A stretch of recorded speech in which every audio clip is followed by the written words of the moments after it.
Allah Subhanahu wa Ta'ala kita berkumpul di Masjid Jami Al-Islam Kota Kendari. Insyaallah pada kesempatan ini kita akan menyimak dan mengambil faedah dari kajian ini yang bermanfaat dengan mengambil tema nikmat masuk surga bersama keluarga.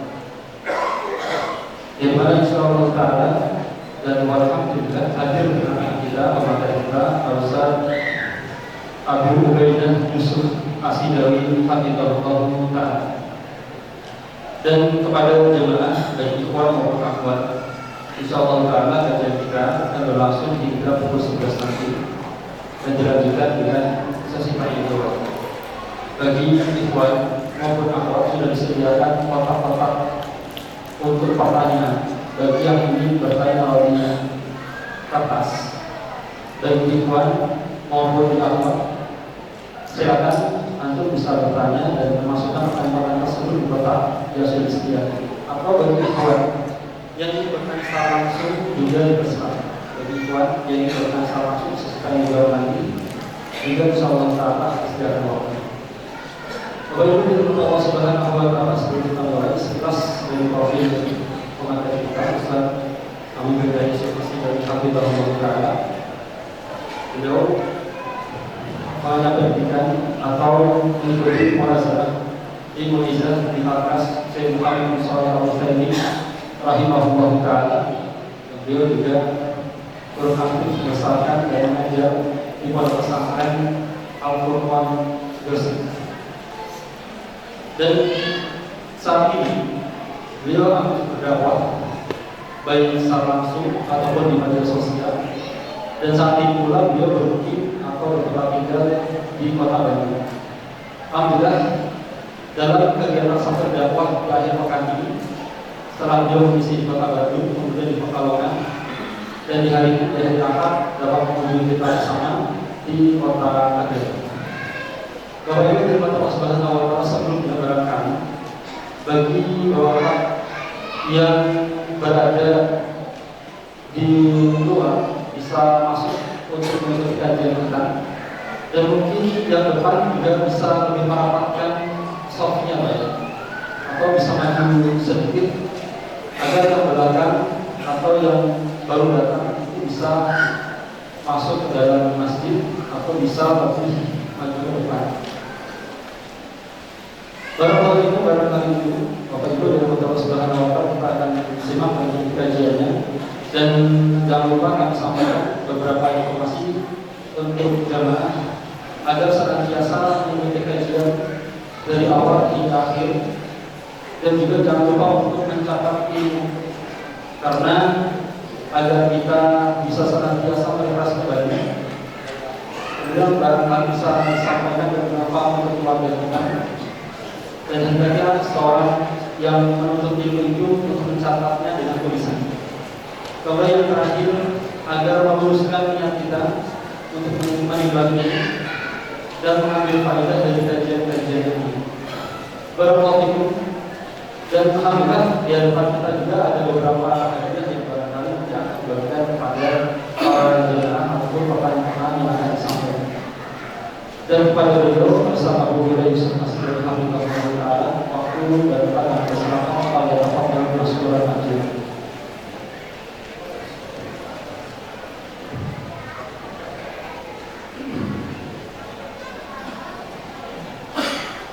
Bismillahirrahmanirrahim. Assalamualaikum warahmatullahi wabarakatuh.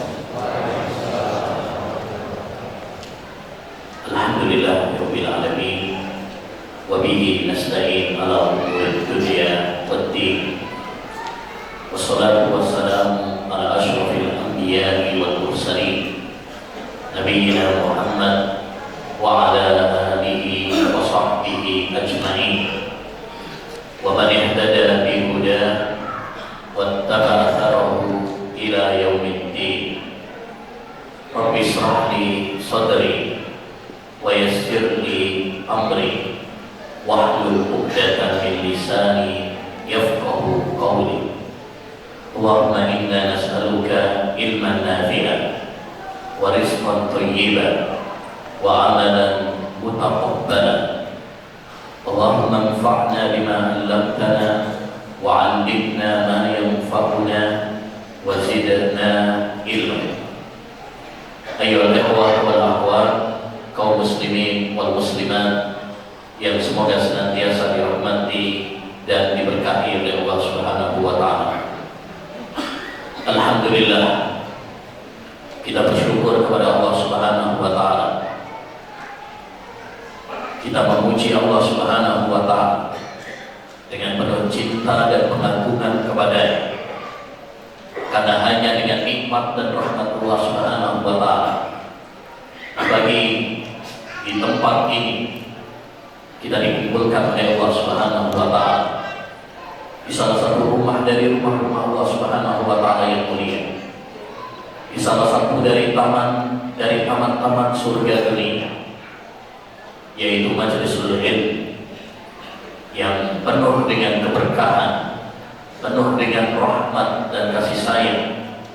Kita mohon kepada Allah Subhanahu wa taala agar menjadikan pertemuan kita pertemuan yang diberkahi, yang menambah ilmu yang bermanfaat bagi kita, yang menambahkan semangat ibadah kepada kita, yang menumbuhkan ketakwaan dalam diri kita sebagai bekal untuk mengantarkan kita menuju kampung akhirat, menuju surganya, menuju ridhonya. Man salaka tariqan yaltamisu fihi ilman sahhalallahu lahu bihi tariqan ilal jannah. Kata Nabi alaihi salatu wassalam, memberikan kabar gembira kepada kita yang meluangkan waktu kita untuk ngaji ilmu agama. Kata beliau, barang siapa yang menempuh perjalanan dalam rangka menuntut ilmu agama, maka Allah akan mudahkan untuknya jalan menuju surga. Begitu juga Nabi alaihi salatu wassalam bersabda, man ghada ilal masjid la yuridu illa an yata'allama khairan aw yu'allimahu illa kana lahu ajrun ka ajri hajin tamatin hajjatuh. Kata Nabi alaihi salatu wassalam, barang siapa yang pergi ke masjid tidak ada tujuan, tidak ada niat kecuali untuk menuntut ilmu atau mengajarkannya, kecuali dia akan mendapatkan pahala seperti pahala orang yang berangkat haji dengan sempurna. Kenapa menuntut ilmu dan menghadiri majelis ilmu begitu besar pahalanya? Karena semua kebaikan di dunia dan di akhirat sumbernya adalah ilmu agama. Dengan ilmu agama kita bisa membedakan mana tauhid dan mana syirik, mana sunnah dan mana bid'ah, mana halal dan mana haram, mana rute yang mengantarkan kita menuju surga dan mana rute yang mengantarkan kita ke neraka. Kita tidak mungkin bisa membedakan kecuali dengan cahaya ini. Makanya mari kita perhatikan dalam hadis doa Nabi Sallallahu Alaihi Wasallam, dan ini doa yang sangat penting ayyuhal ikhwah yang selalu dipanjatkan oleh Nabi setiap hari, yaitu Allahumma inni as'aluka ilman nafi'an wa rizqan thayyiban wa amalan mutaqabbal. Ya Allah, aku memohon kepadamu, yang pertama kali diminta apa? Ilmu yang bermanfaat. Baru yang kedua, wa rizqan thayyiban, rezeki yang halal. Baru yang ketiga, wa amalan mutaqabbala, amal yang diterima, yang ikhlas dan sesuai dengan tuntunan Rasulullah. Apa yang pertama kali diminta oleh Nabi SAW? Ilmu yang bermanfaat.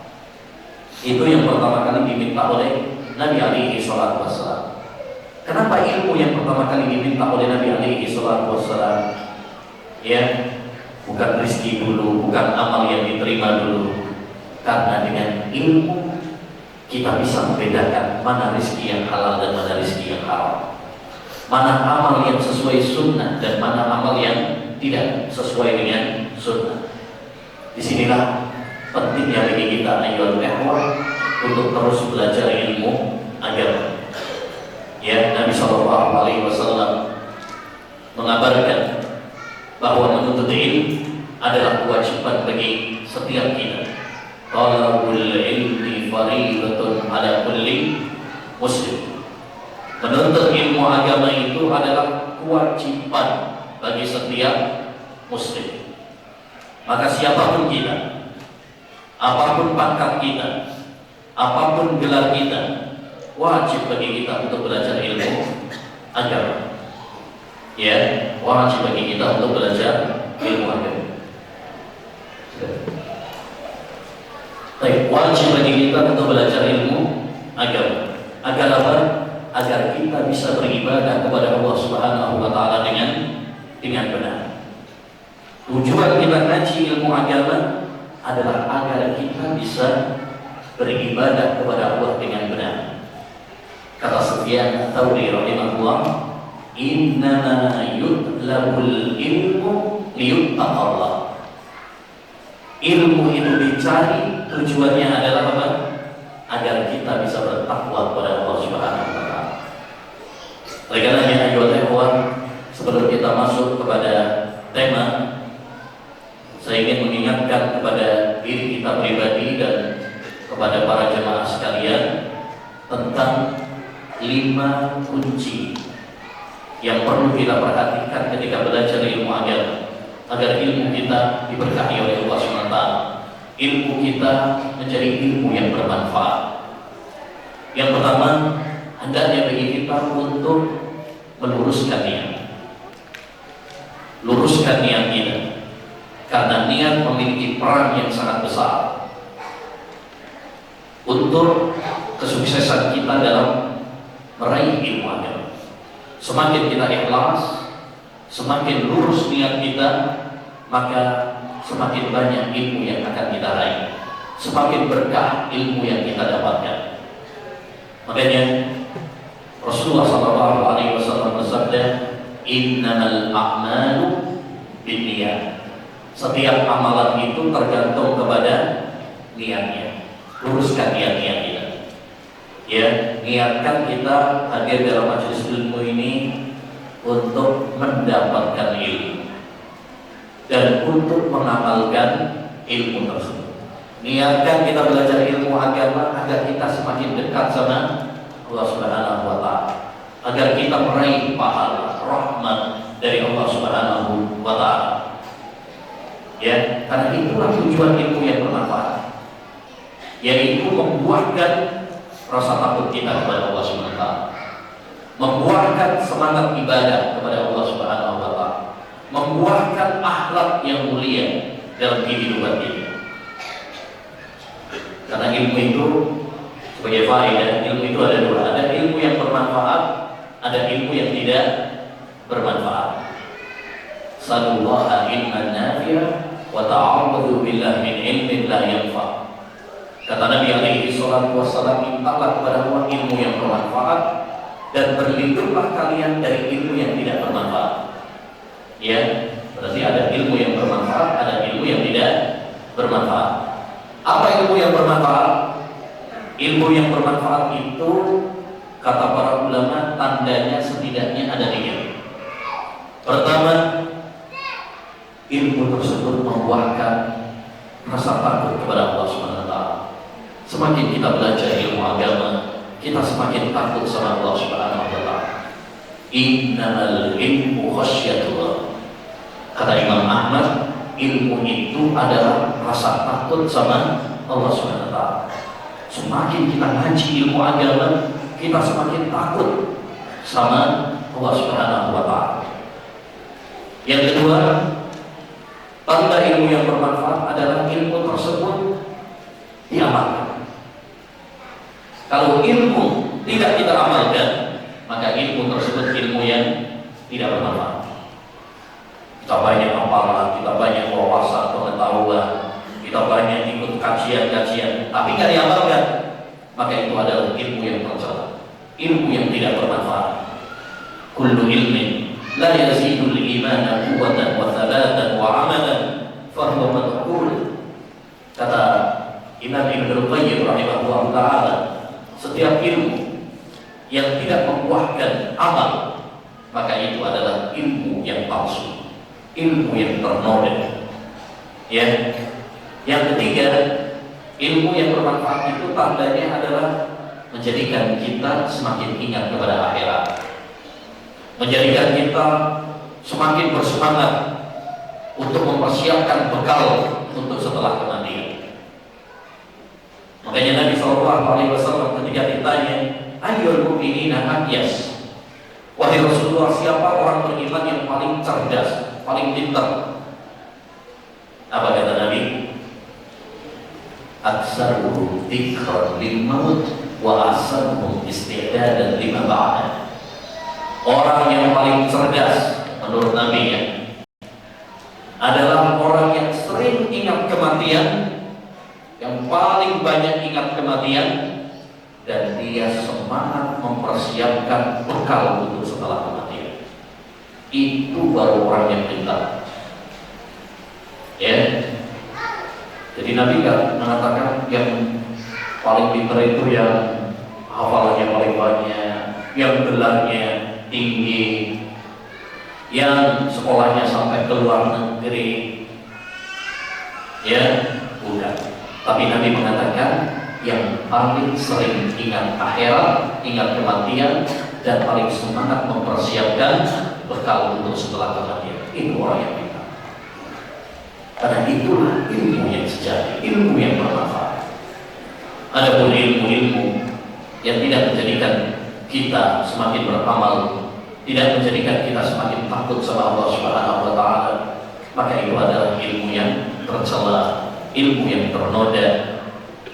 Yang kedua, ayyuhal ikhwah, kunci agar kita meraih ilmu yang bermanfaat adalah hendaknya bagi kita untuk bersemangat.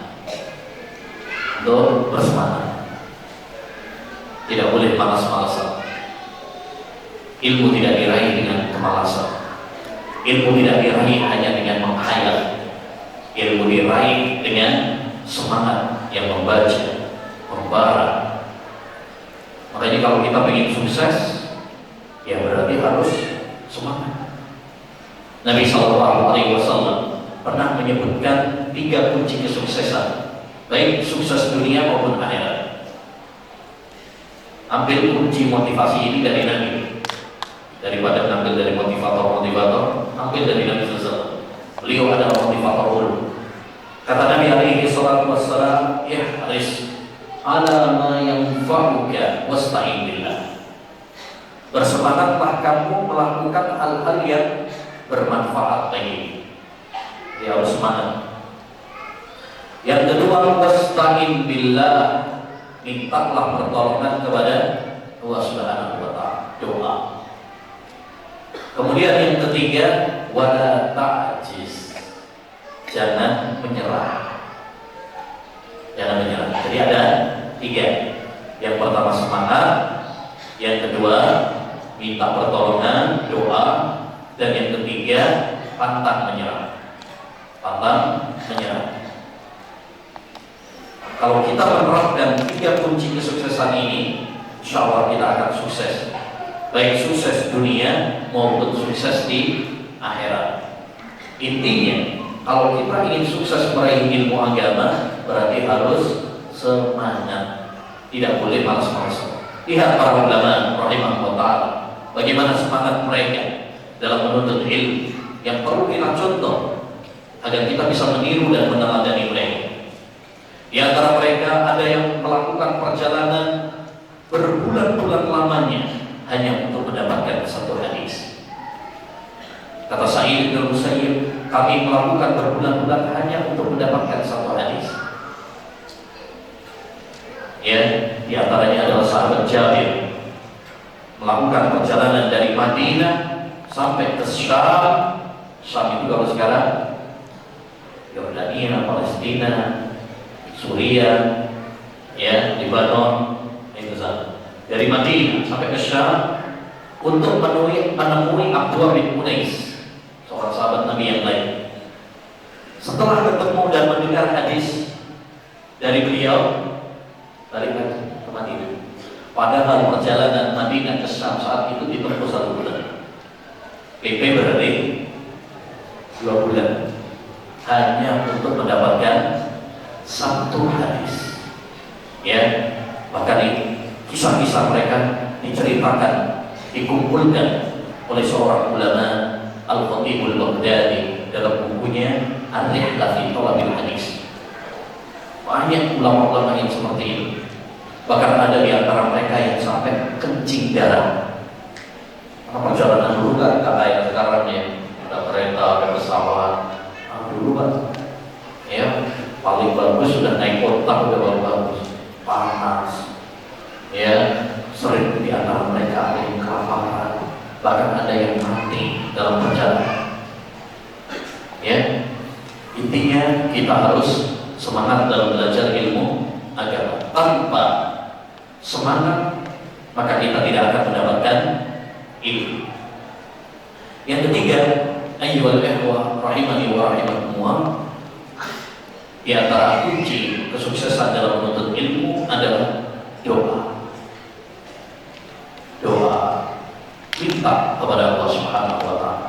Karena yang punya ilmu dan membagikan ilmu kepada hamba-hambanya adalah Allah Subhanahu wa taala. Makanya Syekhul Islam Taimiyah rahimahullah dalam bukunya Al-Wasiyatus Sughra pernah mengatakan, ad-du'a miftahu kulli khairin fid dunya wal akhirah. Doa itu adalah kunci semua kebaikan di dunia dan di akhirat. Kenapa? Karena semua kebaikan di tangan Allah Subhanahu wa taala. Yang bagi-bagi ilmu Allah Subhanahu wa taala, yang membagi hidayah iman adalah Allah Subhanahu wa taala. Jadi kalau kita minta ilmu, minta sama Allah Subhanahu wa taala. Nabi Muhammad saja yang diperintahkan oleh Allah Subhanahu wa taala berdoa minta ilmu. Apa kata Allah Subhanahu wa taala? Wa qur rabbi zidni ilma. Katakanlah wahai Muhammad, yang diperintah Nabi Muhammad. Tapi kaidah usul tafsir mengatakan al-khitabu lin-nabi, khitabu li ummati illa bidalil. Perintah Allah kepada Nabi Muhammad yang berarti perintah juga untuk umatnya, kecuali kalau ada dalil yang mengkhususkan. Katakanlah wahai Muhammad, berdoalah wahai Muhammad, ya Allah tambahkan kepada Allah ilmu. Nabi tidak diperintahkan oleh Allah doa minta tambahan harta, tahta, wanita, kuota, ya, enggak. Tapi minta tambahan apa? Ilmu, menunjukkan kemuliaan ilmu, keagungan ilmu. Makanya beliau sendiri pernah mengatakan, sallallahu ilman nafi'ah wa ta'awwadhu billah min ilmin la yanfa. Mintalah kalian kepada Allah ilmu yang bermanfaat, berlindunglah kalian kepada Allah dari ilmu yang tidak bermanfaat. Makanya tadi di antara doa yang dipanjatkan oleh Nabi, dan ini doa penting ikhwan, saya anjurkan untuk menghafal dan mengamalkannya setiap hari. Ya, Nabi berdoa, Allahumma inni as'aluka ilman nafi'ah wa rizqan thayyiban wa amalan mutaqabbal. Ya Allah, aku mohon kepada ilmu yang bermanfaat, minta ilmu yang bermanfaat, meremeh sama Allah Subhanahu wa taala, terutama di waktu-waktu yang mustajab.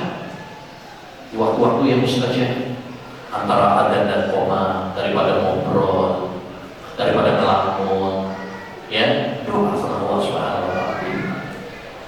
Ya, saat kita sujud, saat kita usai tasahud sebelum salam, saat sepertiga malam terakhir, saat turun hujan.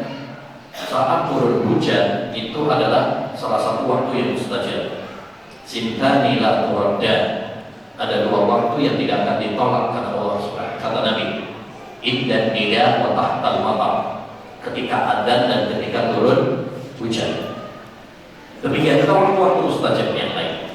Banyak doa kepada Allah Subhanahu wa taala agar diberikan ilmu yang bermanfaat. Dan yang keempat, di antara kunci meraih ilmu yang bermanfaat adalah sabar. Kita harus sabar, kita harus istiqamah, harus tegar dalam menuntut ilmu. Jangan cuma semangat di awal, habis itu untuk gugur di tengah jalan. Ada sebagian orang awal yang semangat, masya Allah. Tapi yang paling berat adalah bagaimana kita mempertahankan, bagaimana kita bisa istiqomah sampai akhir hayat kita. Karena menuntut ilmu itu adalah ibadah, dan akhir finish ibadah adalah kematian. Wa'bud rabbaka hatta ya'tiyakal yaqin. Kata Allah Subhanahu wa taala dalam surat Al-Hijr ayat 99, beribadahlah kepada Rabbmu sampai kematian datang kepadamu. Ya, termasuk yaitu menuntut ilmu. Berarti menuntut ilmu itu sampai mati. Karena menuntut ilmu adalah ibadah, bahkan ibadah yang mulia. Makanya syiar Imam Ahmad, motto Imam Ahmad, ma'al mahbarah ilal mahbarah, bersama tinta sampai ke liang kubur. Maka kita dalam belajar ilmu agama harus sabar. Ya, tanpa kesabaran kita tidak akan mendapatkan ilmu. Makanya dalam surat Al-Kahfi, ketika Allah Subhanahu wa taala menceritakan tentang petualangan Nabi Musa alaihissalam dengan Nabi Khidir, ketika Nabi Musa belajar kepada Nabi Khidir, dalam surat Al-Kahfi itu kan ada beberapa kisah ya. Kisah Nabi Musa, kisah pemilik kebun, kisah Dzulqarnain, kisah Ya'juj Ma'juj, ya. Salah satunya kisah petualangan Nabi Musa dengan Nabi Khidir. Saat Nabi Musa ingin menimba ilmu dari Khidir, beliau mengatakan, satajiduni insyaallahu sabira wa la a'si laka amra. Kau akan mendapatiku orang yang sabar. Berarti kalau kita ingin belajar harus sabar. Sabar meluangkan waktu kita, sabar duduk dalam majelis ilmu, sabar nunggu ustadznya, ya kan? Harus sabar. Sabar nunggu ustadznya datang, sabar nunggu ustadznya nutup kajian.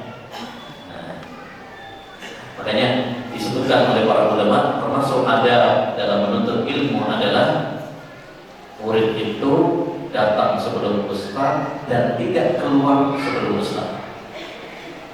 Ya, dan tidak keluar sebelum ustaz.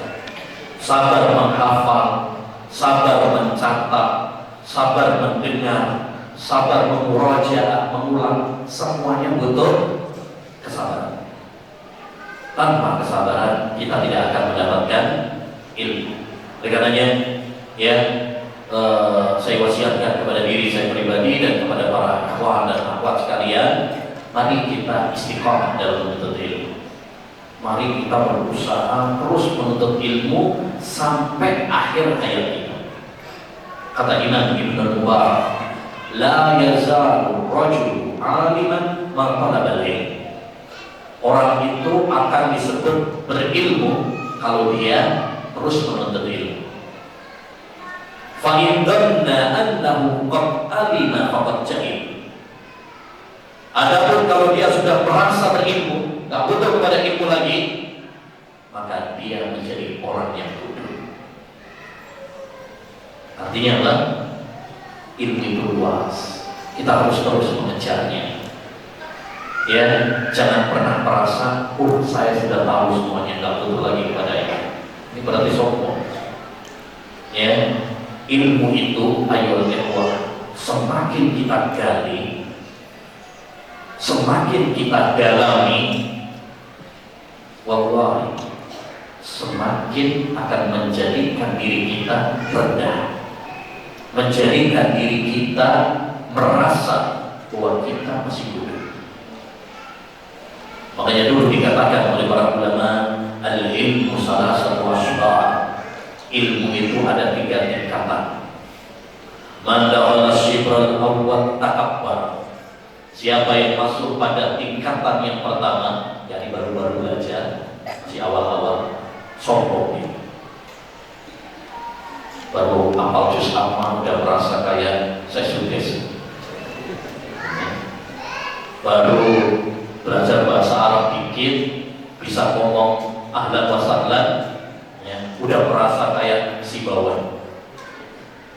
Baru belajar fikih sedikit, udah merasa dirinya kayak Imam Syafi'i, ya, atau merasa dirinya Syekhul Islam.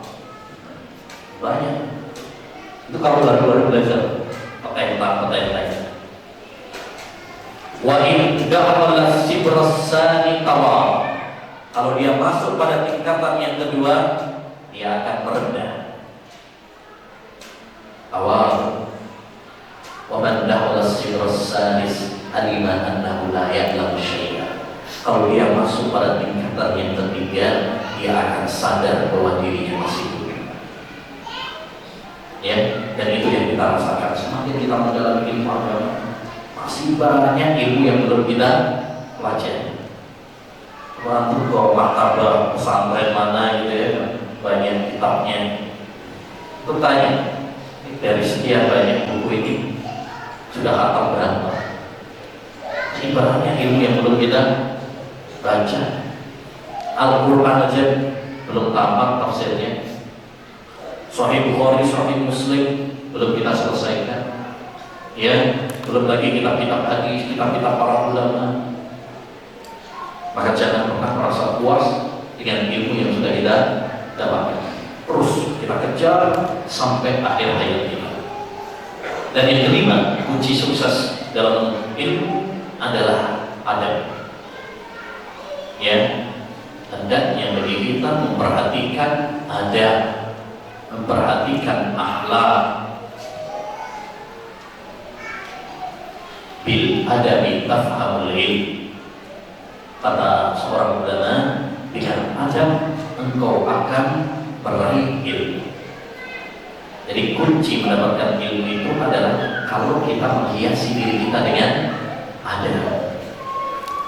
Kalau kita memuliakan ilmu, memuliakan majelis ilmu, memuliakan orang yang menyampaikan ilmu. Man la yukrimil ilma la yukrimul ilm.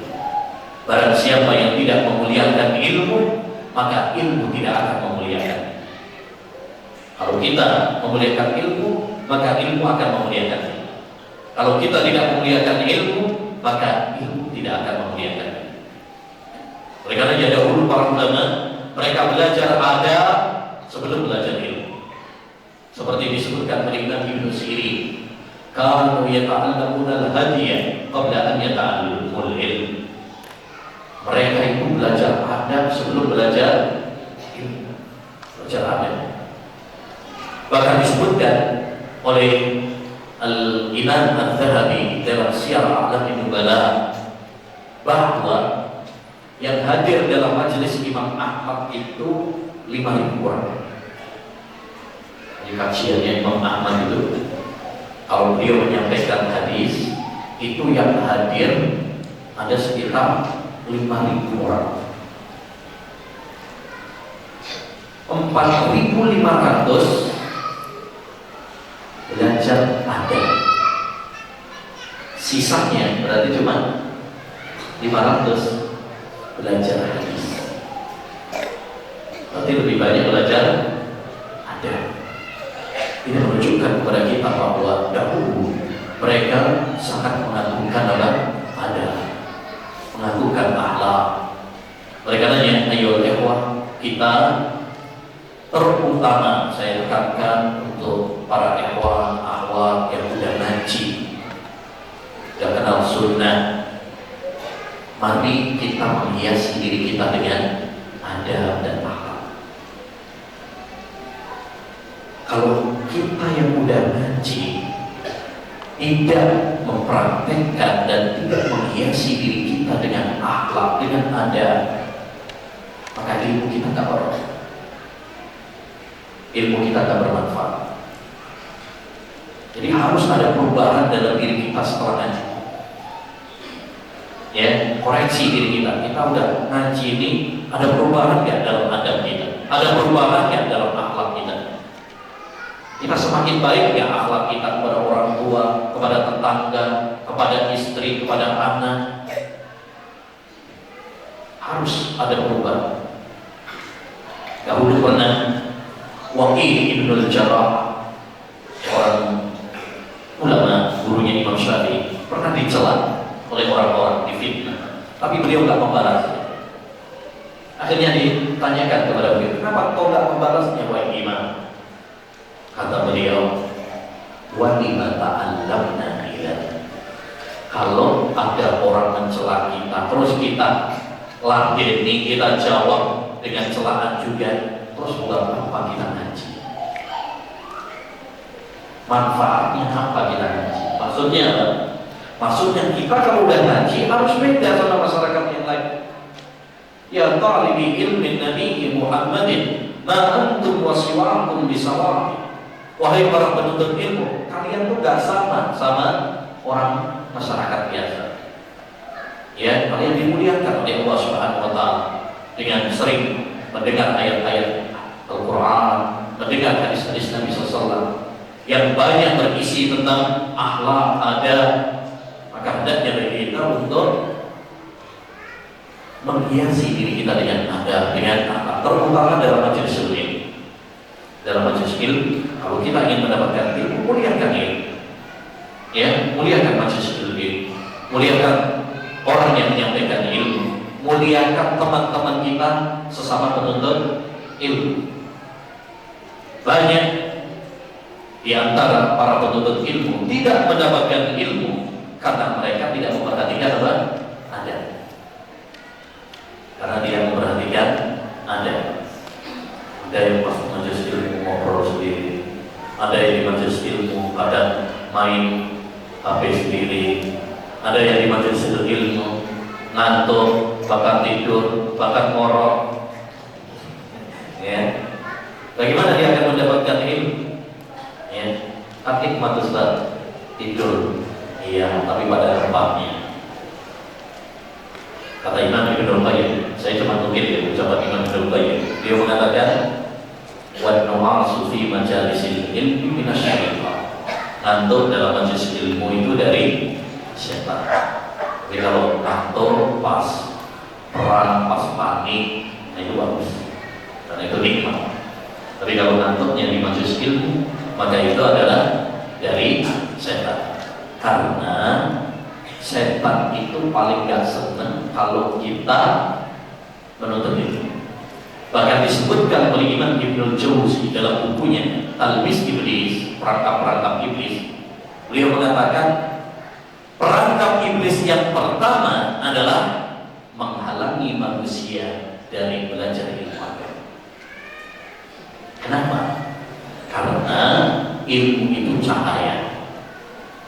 Kalau cahayanya sudah dimatikan, maka sangat mudah bagi iblis untuk menjerumuskan manusia ke dalam jalan-jalannya. Baik, ma'asyiral muslimin wal muslimat rahimani wa rahimakumullah. Setelah kalimat motivasi bagi kita semuanya ini untuk semangat dalam menuntut ilmu, kita masuk pada pembahasan yaitu indahnya masuk surga sekeluarga. Sebelum kita masuk, ada beberapa poin yang perlu kita sampaikan. Pertama, kita harus tahu tujuan hidup kita. Kenapa sih kita ada di dunia ini? Allah Subhanahu wa taala tidak menciptakan kita di dunia ini sia-sia, gak ada tujuan.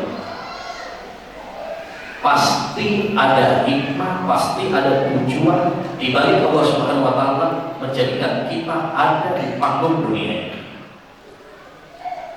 Ya, kata Allah Subhanahu wa taala dalam surat Al-Mu'minun ayat 115, "Afa hasibtum annama khalaqnakum abatha wa annakum ilaina la turja'un. Apakah kalian mengira, wahai manusia, bahwa kalian saya ciptakan sia-sia, lalu kalian akan dikembalikan kepada kami? Apa kalian mengira seperti itu?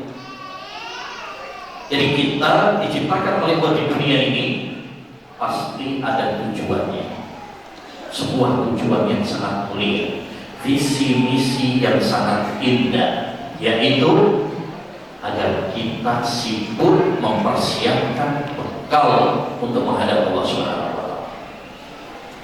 Dalam surah Ad-Dariyat ayat 56 Allah tegaskan tentang tujuan hidup kita. Apa itu? Wa ma khalaqtul jinna wal insa illa liya'budun. Tidaklah aku ciptakan jin dan manusia kecuali agar mereka beribadah kepadaku. Ini ayat penting sekali yang harus kita tanamkan dalam diri kita, karena ini tentang tujuan hidup kita, ini tentang visi misi kita, kenapa kita ada di dunia ini. Jadi Allah tidak menciptakan kita di dunia ini hanya sekedar untuk makan, minum, berfoya-foya, bersenang-senang seperti binatang. Tapi Allah menciptakan kita di dunia ini untuk mempersiapkan bekal menghadap Allah Subhanahu wa Ta'ala. Oleh karenanya kita harus fokus pada tujuan hidup ini. Kita harus fokus sama tujuan utama kita. Harus tahu. Kita misalkan kalau bepergian, kalau tahu tentang tujuan bepergian kita kemana, kita akan fokus di situ. Saya misalkan dari Tegal mau ke Jakarta, pasti akan fokus. Pokoknya bagaimana caranya nyampe ke tujuan. Tapi kalau kita bepergian, tapi nggak jelas tujuannya, maka muter-muter nggak jelas. Ya, bepergian, tapi nggak jelas mau kemana. Pokoknya muter-muter, akhirnya ngabisin bensin, Pak. Makanya kita harus fokus pada tujuan utama kita. Kita hidup di dunia ini adalah untuk ibadah. Dan ibadah itu, ini perlu kami sampaikan, ibadah itu bukan cuma sekedar sholat, puasa saja. Ibadah itu harus kita pahami secara luas. Ibadah adalah setiap ucapan dan perbuatan yang dicintai dan diridhoi oleh Allah Subhanahu wa Ta'ala. Luas. Bukan hanya sholat, bukan hanya puasa, bukan hanya zakat, haji saja. Semua ucapan dan perbuatan yang dicintai dan diridhoi oleh Allah, maka itu namanya ibadah. Kita ngaji seperti ini, hadir dalam majelis ilmu seperti ini, ibadah apa tidak? Ibadah. Orang bantu tetangganya, bantu fakir miskin, bantu janda, ibadah apa tidak? Ibadah. Jadi ibadah itu apa? Luas. Seorang ayah pergi mencari nafkah untuk istri dan anak-anaknya, ibadah apa tidak? Ibadah. Ya, seorang ibu rumah tangga, dia mencuci, dia menyapu, dia merawat anaknya, melayani suaminya, ibadah apa tidak? Ibadah. Karena ibadah itu adalah setiap ucapan dan perbuatan yang dicintai dan diridhai oleh Allah Subhanahu wa Ta'ala. Jadi kita harus memahami ibadah itu secara luas, jangan mempersempit makna ibadah. Yang kedua, yang perlu kita pahami juga adalah bahwa kesuksesan yang sesungguhnya adalah di surga, bukan di dunia. Kesuksesan yang hakiki yang hendaknya dicari oleh setiap insan adalah kesuksesan di surga Allah Subhanahu wa Ta'ala, bukan kesuksesan dunia. Banyak orang mengira, menganggap, menilai yang namanya sukses itu adalah sukses dunia. Orang baru dianggap sukses kalau dia sukses dunia. sampai udah jadi orang. Itu maksudnya kan, kalau udah banyak duitnya, rumahnya, mobilnya banyak, ya jabatannya tinggi, pekerjaannya mapan, itu baru dibilang, wah kamu sekarang sukses. Padahal sukses menurut Al-Quran bukan sukses dunia. Perhatikan dalam surat Ali Imran ayat 185. Kata Allah Subhanahu wa taala, kullu nafsin dha'iqatul maut wa innama tuwaffawna ujurakum yawmal qiyamah faman zuhziha 'anil nar wa udkhilal jannata faqad faza wa mal hayatud dunya illa mata'ul. Setiap yang bernyawa pasti mati. Ini kepastian yang tidak bisa ditawar-tawar. Semua kita pasti bakal mati. Dan ini harus selalu kita ingat. Terus kita ingatkan pada diri kita, kita semuanya bakal mati. Jangan ada yang merasa kalau diingatkan ini, wah ini nyarom-nyaromnya ya Ustaz ini. Rasulullah SAW yang menghancurkan kita untuk sering mengingat mati. Aksiru dzikra ladza. Perbanyaklah oleh kalian mengingat penghancur kelezatan, yaitu kematian. Lalu kata Allah Subhanahu wa taala, wa innama tuwaffawna ujurakum yaumal qiyamah. Kalian akan diberi balasan tentang amal-amal perbuatan kalian di hari kiamat nanti.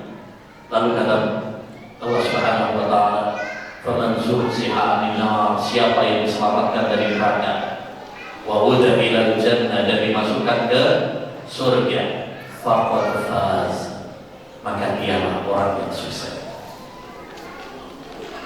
Jadi sukses menurut Al-Quran itu apa? Kalau selamat dari neraka dan bisa menginjakkan kaki di surga, itu baru sukses. Adapun kesuksesan dunia, lanjutan ayatnya, wa mal hayatud dunya illa mata'ul ghurur. Tidaklah kehidupan dunia kecuali kesenangan yang menipu. Ini kesenangan yang semua, ya, harta, tahta, wanita, itu hanya kesenangan yang menipu. Suatu saat kita pasti akan meninggal. Makanya Nabi SAW pernah menggambarkan dunia itu dengan sebuah perumpamaan yang sangat indah, yang seringkali kita tidak memikirkan. Apa? Nabi menggambarkan dunia itu seperti makanan yang kita makan. Kata beliau, innamal ma'ana ibni Adam ju'ila masalan di dunia. Apa yang dimakan oleh anak Adam, itulah permisalan dunia, perumpamaan dunia. Wa in qassahu wa mallahahu fantur madza yasir.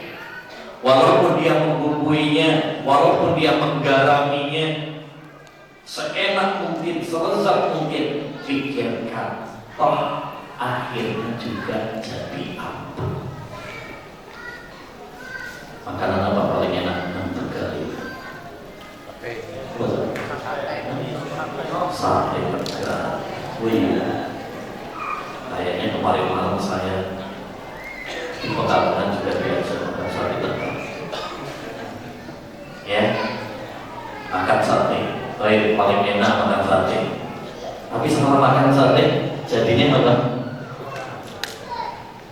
Ditransfer ke toilet. Seenak apapun makanan tersebut, toh akhirnya juga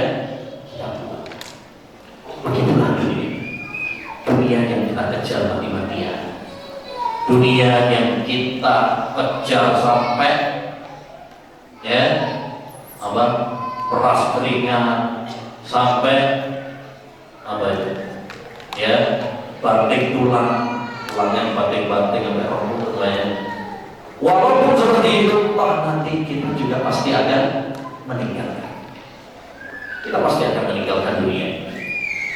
Oleh karenanya, seorang mukmin, ya, poin yang ketiga, hendaknya menjadikan dunia hanya di tangan saja, tapi akhirat ada di hati. Dunia di tanganku, akhirat di hati. Ini poin yang ketiga yang harus kita pahami. Dunia, ma'asyiral muslimin, baik itu berupa harta, baik itu berupa tahta, wanita, adalah sesuatu yang hina dan fana. Nabi menggambarkan dunia tidak lebih dari sayap nyamuk. Nyamuk itu udah kecil, ini sayapnya. Nabi menggambarkan dunia seperti bangkai kambing yang cacat. Ya, Nabi menggambarkan dunia seperti makanan yang kita makan. Oleh karena kita tidak boleh tertipu dengan dunia yang fana dan hina. Kita harus lebih mementingkan akhirat, karena akhirat jauh lebih baik. Walal akhiratu khairu wa abqa. Akhirat itu lebih baik dan lebih kekal. Seindah apapun dunia ini, gak ada apa-apanya jika dibandingkan dengan kenikmatan di surga. Nabi SAW pernah membuat perbandingan pakai perumpamaan. Jadi Nabi itu sering menggunakan perumpamaan supaya mudah dicerna oleh akal ini. Kata Nabi SAW, "Wallahi mad dunya fil akhirah illa mislu ma yaj'alu ahadukum usbu'ahu fil yam falyanzur ma yarji." Demi Allah, tidaklah dunia jika dibandingkan dengan kenikmatan di surga kecuali seperti seorang yang mencelupkan tangannya ke laut. Jadi dekat laut ya. Nah, ini praktekkan. Ya, sampai yang pergi ke laut, ya, bawa keluarga, coba praktekkan bersama-sama hadis. Kata Nabi, demi Allah, tidaklah dunia jika dibandingkan dengan akhirat, dengan kenikmatan di surga, kecuali seperti seorang yang mencelupkan jarinya ke laut, kemudian dia menarik. Falyanzur ma yarji. Lihatlah berapa tetes air yang menempel di jari. Berapa? Seember. Habis dicelupin, ditarik. Paling setetes, 2 tetes. Itu pun segera kering. Itulah gambaran dunia. Setetes, 2 tetes itu. Itulah gambaran dunia. Kemudian lihat hamparan lautan yang begitu luas. Itulah gambaran kenikmatan di surga. Ini tidak ada apa-apa. Makanya orang yang bodoh kalau tertipu dengan setetes, 2 tetes. Dan orang yang cerdas adalah orang yang tidak tertipu dengan setetes, 2 tetes. Ia malah merupakan, ya, merupakan hamparan lautan yang begitu luas. Orang yang cerdas tidak tertipu dengan setetes, 2 tetes. Maka hendaknya bagi kita untuk menjadi orang-orang yang cerdas. Jangan menjadi orang-orang yang bodoh, yang tertipu hanya dengan setetes, 2 tetes dunia yang fana dan hina. Ingat, kita di dunia cuma sementara. Kita semuanya hanya mampir di dunia ini. Kita semuanya sedang antri menunggu kapan malaikat maut mencabut nyawa kita. Ya, maka hendaknya bagi kita untuk fokus bagaimana mempersiapkan bekal untuk setelah mati. Mali walid dunia, mana fi dunya illa karakibin istahullah tahta sajaratin summa raha anha wa taraka. Nabi SAW mengatakan, apa peduliku dengan dunia? Ya, ini hadis ini sebelumnya ada kisah di mana saat Umar bin Khattab masuk ke rumah Rasulullah SAW baru bangun tidur, kemudian pipinya, pelipisnya masih ada bekas tikar. Biasanya kalau kita habis tidur di tikar itu kan terus ada membekas. melihat bekas itu, bekas tikar itu, Umar nangis. Nangis. Kenapa? Wahai Rasulullah, ya, engkau manusia yang terbaik, tapi hidupmu seperti ini. Maksudnya apa? Sederhana, miskin, bahkan berbulan-bulan lamanya dapur Nabi tidak mengepul, asap nggak ada yang dimasak. Di saat yang sama raja-raja Persia, Romawi, mereka hidup bergelimang dengan dunia. Ya, lalu kata Nabi SAW tadi, mari wali dunia, apa peduliku dengan dunia? Ma'ana fi dunya illa karakibin istadalla tahta syajaratin summa raha anha wa taraka. Tidaklah aku di dunia ini melainkan seperti seorang pengembara, seorang musafir, seorang yang bepergian, kemudian singgah di bawah pohon untuk istirahat. Kita kalau bepergian, kalau pegel, capek, ngantuk, kita pasti akan cari apa? Rest area, ya, cari tempat istirahat, dan rehat sebentar. Kalau sudah selesai, istirahatnya sudah selesai, apa yang kita lakukan? Kita akan melanjutkan perjalanan, meninggalkan tempat peristirahatan. Begitulah gambaran kita di dunia. Kita di dunia ini cuma mampir. Suatu saat kita pasti akan pergi meninggalkan dunia. Maka ma'asyiral muslimin rahimani wa rahimakumullah, yang harus selalu kita pikirkan adalah bagaimana kita mempersiapkan bekal untuk akhirat. Bagaimana kita akan menggapai surga Allah Subhanahu wa taala. Jangan tertipu dengan dunia yang fana. Seindah apapun dunia ini, gak ada apa-apanya jika dibandingkan dengan akhirat. Nabi SAW pernah mengatakan, tempat penyimpanan cambuk penduduk surga. Cambuk itu kan biasanya ada tempat penyimpanannya. Ya, tempat penyimpanannya cambuk penduduk surga khairun minad dunya wa ma fiha, lebih baik daripada dunia dan isinya. Baru tempat penyimpanan cambuknya. Dan Nabi SAW pernah menambahnya, kerudung atau mahkota yang dipakai oleh bidadari surga itu lebih baik daripada dunia dan isinya. Baru kerudungnya, belum bidadarinya. Baru kerudungnya saja, kerudungnya bidadari itu lebih baik daripada dunia dan isi. Bagaimana dengan kenikmatan-kenikmatannya? Karena seorang muslim motivasinya adalah mengejar surga. Fiha ma la aynun ra'at wa la udhunun sami'at wa la khatara ala qalbi bashar. Di surga itu kenikmatan gak pernah terlintas, gak pernah dilihat oleh mata, gak pernah didengar oleh telinga, gak pernah terlintas dalam benak manusia. Maka hendaknya bagi kita untuk apa? Mengutamakan akhirat, mengutamakan surga, berlomba-lomba menggapai surga Allah Subhanahu wa taala. Kata Allah dalam surat Ali Imran ayat 133, wasari'u ila magfiratin min rabbikum wa jannatin 'arduha as-samawati wal ardh uiddat lil muttaqin.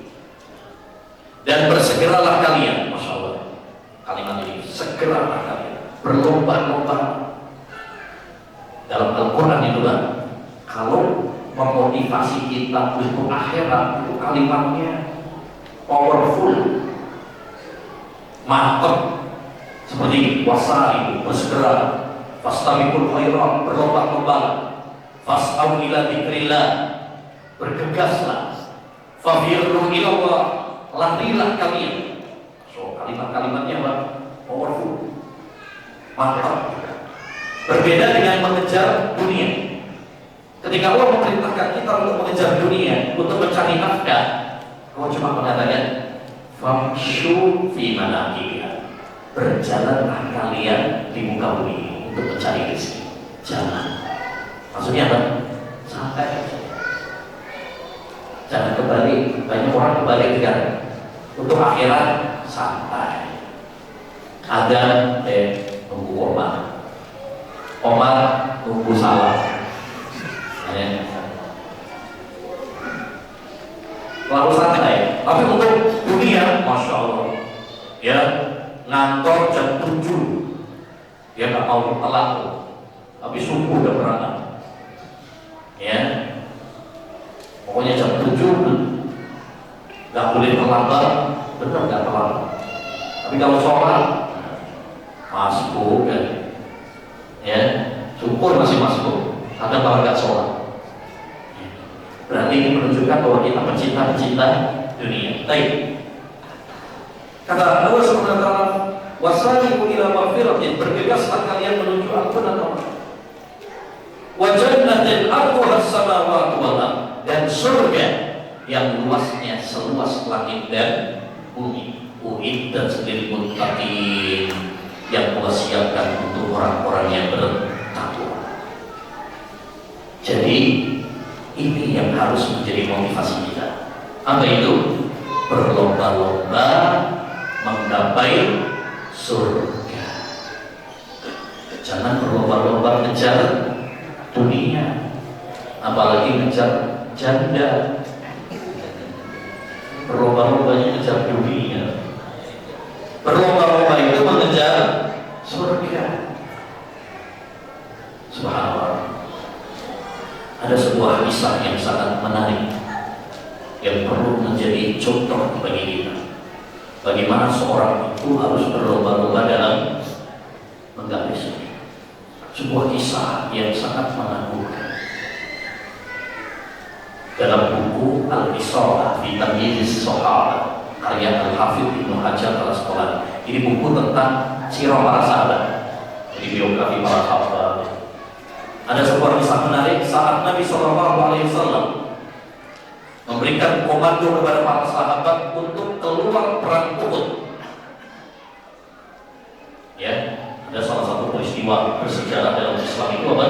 Perang Uhud yang terjadi di Gunung Uhud, yang sampai sekarang kalau kita umroh atau ke Madinah gitu ya, salah satu tempat yang disyariatkan untuk dikunjungi adalah Gunung Uhud, karena di sana ada sejarah yang tidak boleh dilupakan, yaitu perang ini, yaitu perang Uhud.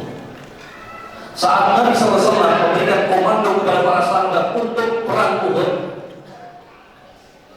ada sebuah keluarga debat antara ayah dan anaknya.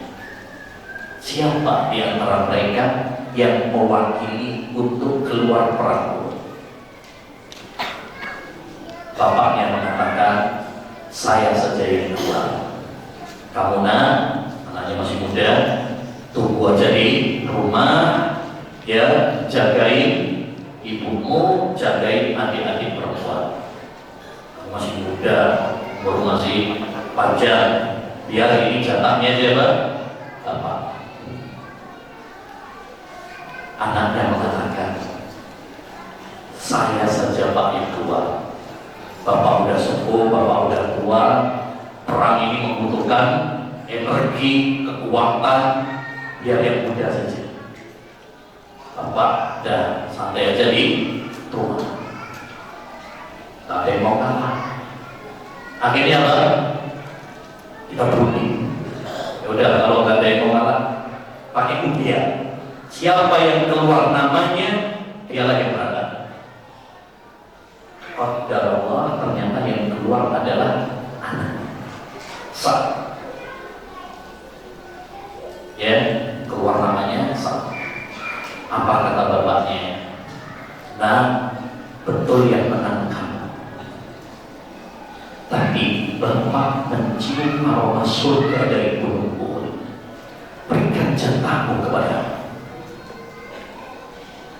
Sang anak menjawab, "Wahai ayah, andai yang bukan karena surga yang luasnya seluas langit dan bumi, saya akan berikan jatahku kepada. Tapi di surga yang luasnya seluas langit dan bumi, saya tidak akan memberikan jatahku kepada siapapun." Masya Allah. Akhirnya dia pun keluar mewakili umatnya dan gugur dalam perang Uhud.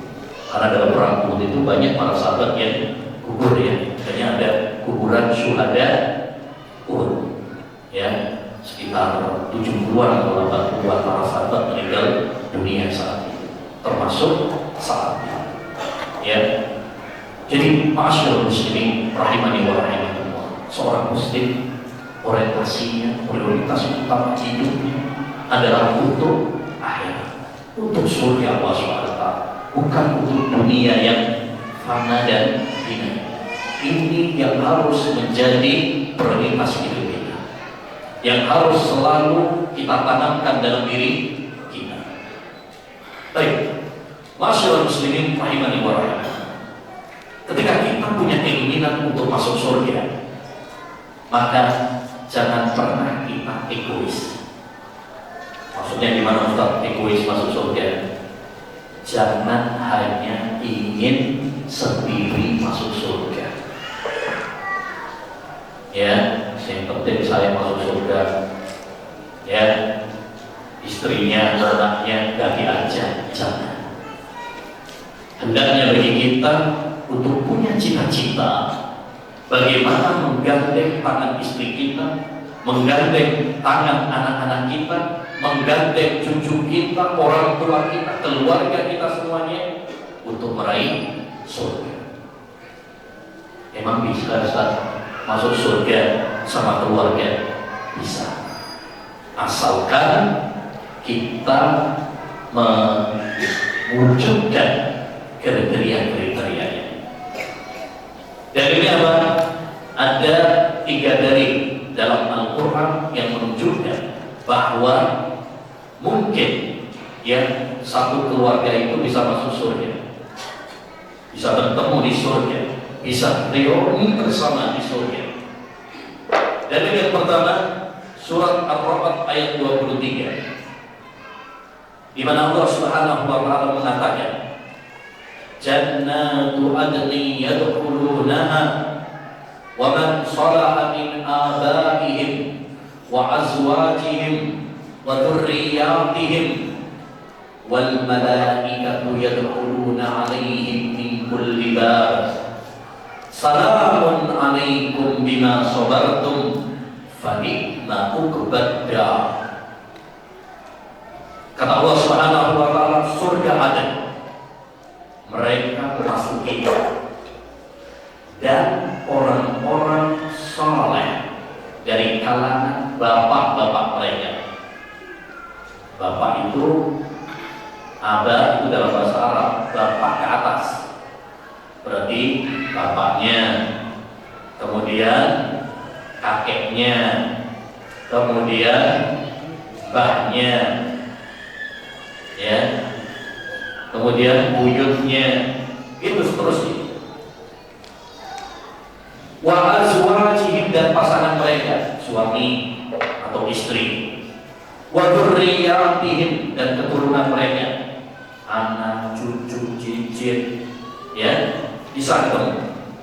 Wal malaikatu yadkhuluna 'alaihim min kulli bab, dan para malaikat masuk kepada para penduduk surga dari pintu seraya mengatakan salamun alaikum bima sabartum, kesejahteraan, keselamatan buat kalian wahai penduduk surga karena kesabaran kalian. Ini menunjukkan bahwa salah satu kiat untuk menggapai surga adalah dengan sabar. Fa ni'ma uqbad dar, dan surga adalah sebaik-baik tempat kembali. Hadis ini atau ayat ini menunjukkan kepada kita dalil bahwa bisa sekeluarga itu masuk surga.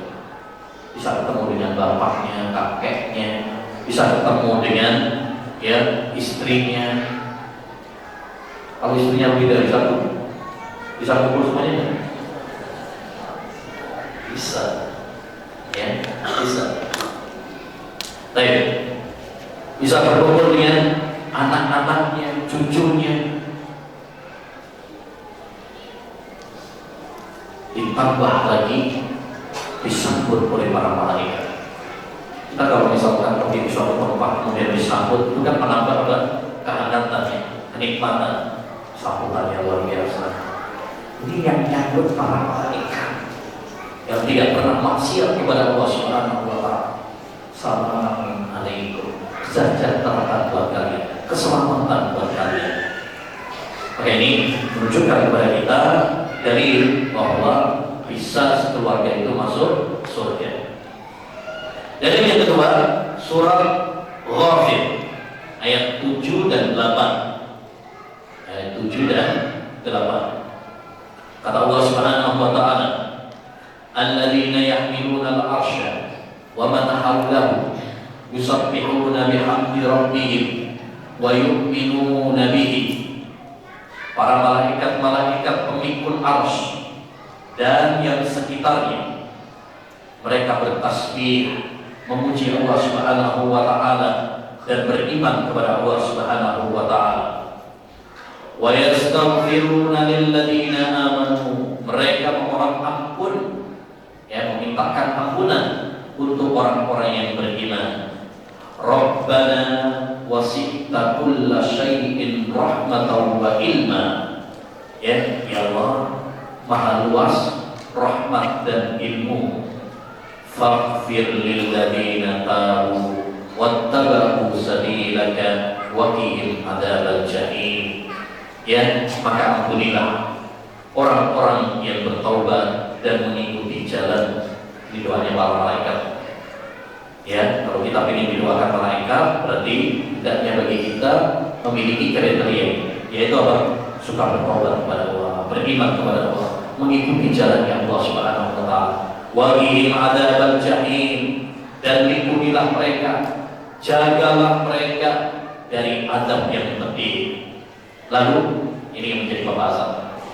Rabbana wa'adhilhum jannati adnil lati wa'adtahum adnil lati wa'adtahum. Ya Allah, masukkan mereka ke surga Aden yang kau janjikan untuk mereka.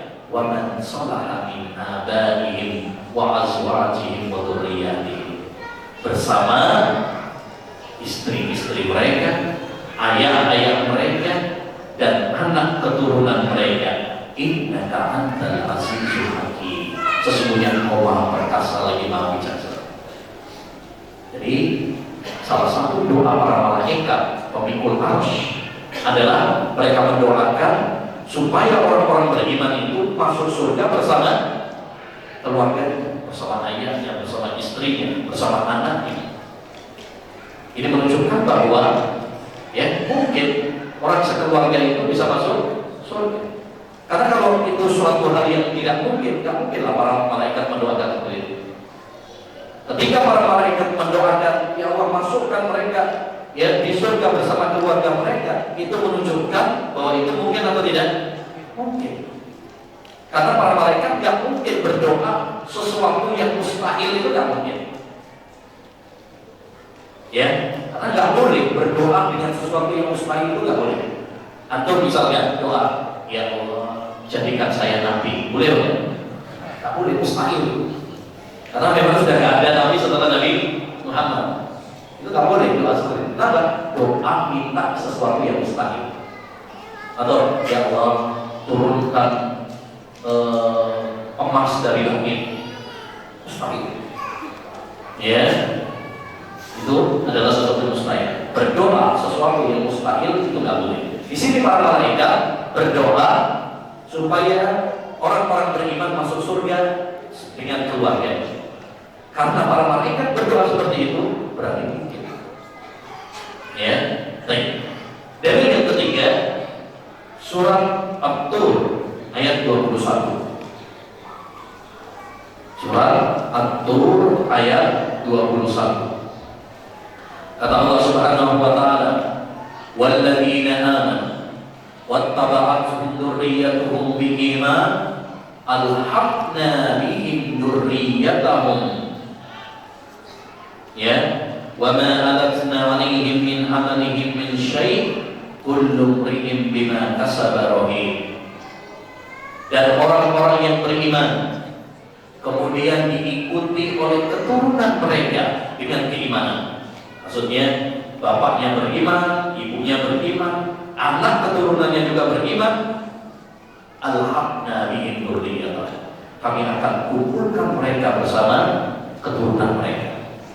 Wa ma alasna alaihim min syai'. Kami tidak akan mengurangi amal kebaikan mereka sedikit pun. Maksudnya Allah tidak akan dolim. Kalau para ulama ahli tafsir maksudnya, kalau ada salah satu di antara mereka yang masuk surga tapi tingkatannya berbeda, itu nanti akan dikumpulkan.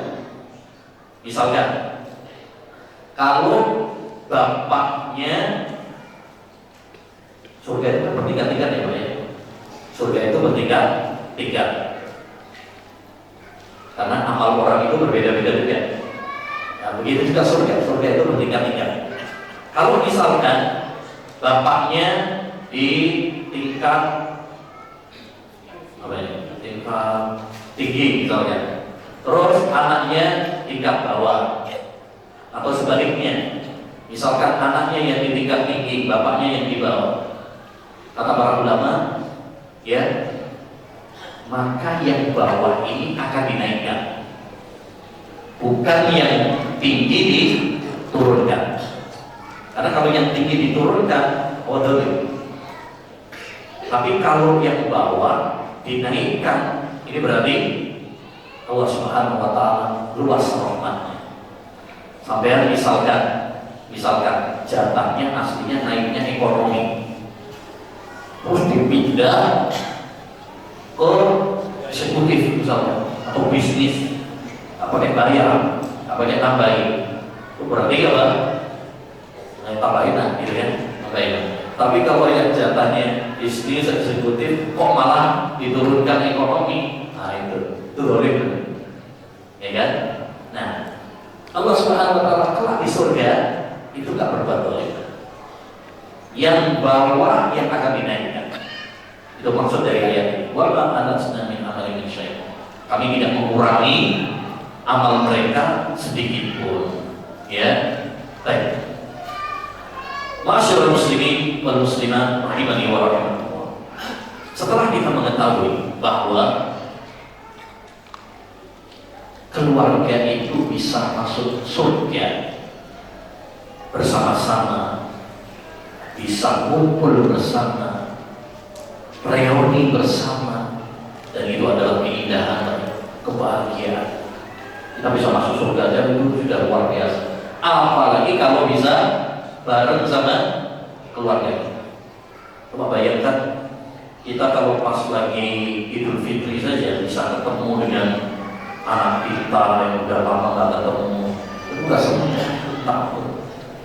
Ketemu dengan cucu kita, ya. Walaupun sekarang bisa ada pakai video call, tapi kan beda, ya. Kalau udah ketemu itu luar biasa bahagia. Apalagi nanti di surga, di mana orang kalau bayangin kalau di padang mahsyar sulit untuk ketemu. Sulit. Wah, kalau lagi keramaian gitu ya, pas umroh bulan Ramadan atau pas hajian itu nggak pakai HP, nyari orang susah ini tahu. Apalagi besok pada hari kiamat, di mana semua manusia mulai dari Adam sampai akhir zaman dikumpulkan oleh Allah Subhanahu wa Ta'ala dalam keadaan telanjang, tidak berhitam, tidak bersandal, sulit untuk mengenal satu sama lain.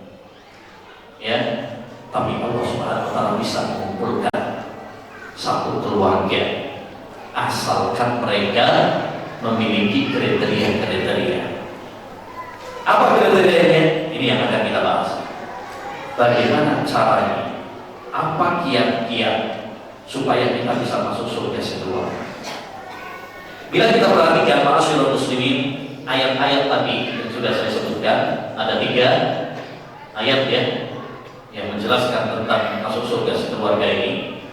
Kalau kita bisa telaah dari ayat-ayat tersebut, kita bisa menyimpulkan beberapa kiat supaya kita bisa masuk surga sekeluarga. Yang pertama adalah dengan mengokohkan iman, ya, memperkuat keimanan. Makanya tadi dalam surat At-Tur, walladzina amanu wattaba'athum dzurriyyatuhum biiman, dan orang-orang yang beriman diikuti oleh keturunan mereka dengan keimanan. Tapi syaratnya apa? Syaratnya harus beriman. Kalau pengen masuk surga sekeluarga, syaratnya kita harus beriman. Istri kita harus beriman, anak kita juga harus beriman.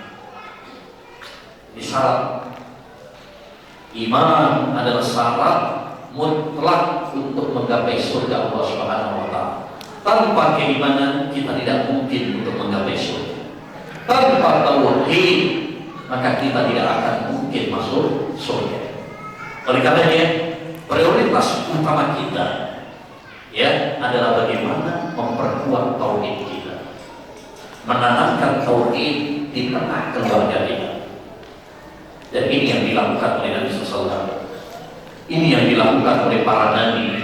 Ini yang dilakukan oleh para orang-orang saleh, yaitu selalu menanamkan keimanan, dia menanamkan tauhid pada keluarga mereka. Luqman, seorang hamba yang saleh, diceritakan oleh Allah SWT dalam surat Luqman ayat ke-13. Beliau ketika berwasiat kepada anaknya, apa? Ya bunayya, la tusyrik billah, inna syirka la dzulmun adzim. Wahai anakku, janganlah kamu berbuat syirik kepada Allah SWT. Sesungguhnya syirik itu kezaliman paling besar. Nabi Muhammad SAW ketika beliau membonceng Ibnu Abbas yang saat itu masih kecil, apa yang beliau tanamkan? Ya, idza sa'alta fas'alillah. Kalau kamu minta hanya kepada Allah. Wa idza sta'anta fasta'in billah. Kalau kamu minta pertolongan, mintalah pertolongan hanya kepada Allah. Artinya apa ya, Allah? Artinya kalau kita ingin masuk surga, berarti kita harus menanamkan kepada istri kita, kepada anak-anak kita untuk menjadi keluarga yang bertauhid, untuk menjadi keluarga yang mengokohkan keimanan dalam hati sanubari kita dan dipraktekkan dalam kehidupan kita. Karena iman itu bisa bertambah, bisa berkurang. Ya, kembang kempes, pasang surut. Sebagaimana kata Nabi alaihi salatu wassalam, innal imana la yahlaqu kama yahlaqu thawb, fas'alullaha an yujaddida al-imana fi qulubikum. Iman itu luntur, bisa luntur seperti pakaian kalian tidak bisa luntur. Maka selalu mintalah kalian kepada Allah SWT untuk bisa memperbarui keimanan kalian. Jadi kita harus berusaha untuk memperkokoh tauhid kita, iman kita. Kalau lagi ngedrop imannya, tauhidnya, kita apa? Cas, lagi. Jangan cuma ngecas HP aja. HP kita kalau baterainya udah mau habis, apa yang kita lakukan? Kita cas. Nah, ada yang lebih penting daripada ini, yaitu iman. Iman kita kalau sudah lagi turun, jangan lupa untuk dicapai. Bagaimana caranya? Satu, menuntut ilmu, mencari iman, mencari tauhid. Nomor satu adalah dengan menuntut ilmu. Makanya Allah berfirman dalam surat Muhammad ayat 19, fa'lam annahu la ilaha illallah wastaghfir lidzambik. Ketahuilah bahwasanya tidak ada sesembahan yang berhak diibadahi kecuali hanya Allah saja. Maka kita harus menanamkan dalam diri kita dan menanamkan kepada keluarga kita untuk semangat belajar tauhid. Jangan pernah bosan belajar tauhid. Jangan pernah bosan menanamkan pendidikan tauhid kepada keluarga ini. Ya, selalu dan selalu kita menanamkan tauhid. Yang kedua, terus berdoa kepada Allah Subhanahu wa taala supaya kita dimatikan di atas tauhid, diteguhkan oleh Allah Subhanahu wa taala di atas tauhid. Ya, seperti doanya Nabi Ibrahim pada surah Ibrahim ayat 35, Ibrahim berdoa, wa idh qala Ibrahim rabbij'al hadzal balada aminan wajnubni wa baniya an na'budal asnam. Ingatlah kala Nabi Ibrahim mengatakan, ya Allah, jadikan negeri ini negeri yang aman. Banyak jangan lupa doakan negeri kita Indonesia supaya aman. Penting aman, keamanan negara. Karena kalau negaranya aman, kita bisa beribadah kepada Allah dengan tenang, nyaman. Ini kalau negaranya tidak aman, nggak bisa kita bikin kajian, nggak bisa kita ke masjid, susah. Ya, ini salah satu doa yang sangat penting. Doakan negeri kita negeri yang aman. Kemudian wajnubni wa baniya an na'budal asnam. Ya Allah, jauhkan aku dan anak keturunanku dari menyembah berhala. Bayangkan Nabi Ibrahim Khalilullah, kekasihnya Allah SWT. Khalil itu adalah kekasih yang paling tinggi levelnya. Karena cinta itu ada beberapa tingkatan, tapi tingkatan yang paling tinggi adalah Khalil. Makanya yang punya gelar Khalilullah itu cuma dua. Pertama Nabi Ibrahim, yang kedua Nabi kita Muhammad SAW. Manusia banyak, para nabi juga banyak, tapi yang punya gelar Khalil itu cuma dua, yaitu Nabi Ibrahim dan Nabi Muhammad. Sekalipun Nabi Ibrahim adalah orang yang sangat kuat tauhidnya, orang yang sangat disayang sama Allah SWT, tapi beliau khawatir, takut kalau terjerumus di dalam kesyirikan. Makanya dia berdoa, ya Allah, jauhkan aku dan anak keturunanku dari menyembah berhala. Lah kalau Nabi Ibrahim saja khawatir, takut kalau terjerumus dalam kesyirikan, bagaimana dengan kita? Masa kita gak khawatir, gak takut kalau terjerumus dalam kesyirikan? Maka hendaknya bagi kita ma'asyiral muslimin untuk terus mengokohkan keimanan kita, mengokohkan tauhid kita, karena tauhid menentukan nasib kita. Apakah kita akan di surga atau akan di neraka? Ya. Nah, setidaknya dengan dua hal tadi. Satu, yaitu dengan apa? Terus menuntut ilmu, kita tanamkan pada anak-anak kita, pada keluarga kita tauhid. Yang kedua, dengan terus berdoa kepada Allah Subhanahu. Ya. Yang kedua, kiat agar kita masuk surga sekeluarga, ya, diambil dari hadis Nabi, dari ayat-ayat tadi, adalah menjadi keluarga yang soleh dan solehah. Makanya dalam surat tadi, surat Ar-Rahman ayat 23, juga surat Ghafir ayat 8, ketika Allah SWT menjelaskan tentang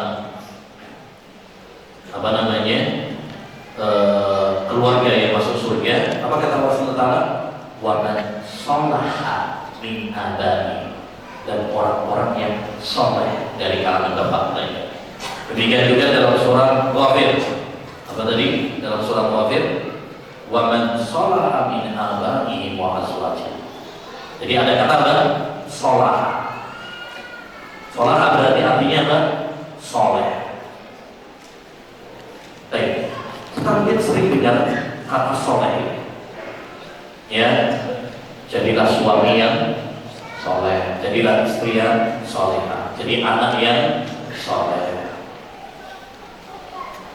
Sampai orang Indonesia banyak juga yang namanya Pak Soleh, banyak yang ya ibu-ibu yang namanya Siti Solihah, Nur Solihah, banyak.